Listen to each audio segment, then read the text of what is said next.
Bismillah, alhamdulillah, wassalatu wassalamu ala rasulillah wa ala alihi wa sahbihi wa mawalah. Nama saya Muhammad Wasid Syamil bin Rastam Afandi. Saya daripada ISM Usuluddin SEM5.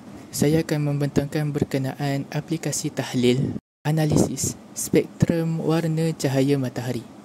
Okey, kita tahu bahawa tahlil ni ada dua, iaitu yang pertama tahlil aqli mantiqi, yang mana ianya berkaitan dengan kajian-kajian yang berkenaan dengan pemikiran akal. Dan kedua adalah tahlil madi tajribi, yang mana dalam menganalisis spektrum warna cahaya matahari ini adalah analisis berdasarkan pemerhatian, kemudian eksperimen. Dan tahlil madi tajribi ini sesuai untuk fenomena-fenomena berkaitan fizik. Seperti yang saya bentangkan kali ini adalah berkenaan dengan cahaya.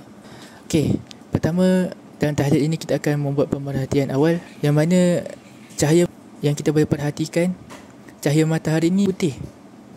Tapi contoh kita tengok CD, kita letak bawah cahaya matahari, kemudian timbul cahaya-cahaya lain yang bukan berwarna putih.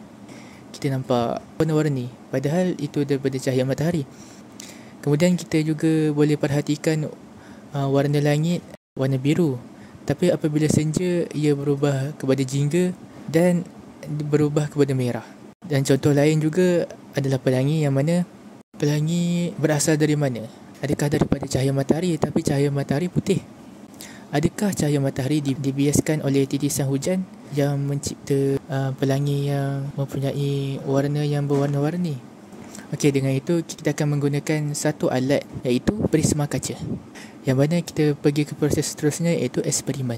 Eksperimen pertama, kita akan menggunakan prisma kaca untuk mengurai cahaya matahari. Kemudian cahaya putih daripada cahaya matahari tersebut menghasilkan 7 warna, iaitu merah, jingga, kuning, hijau, biru, indigo dan ungu.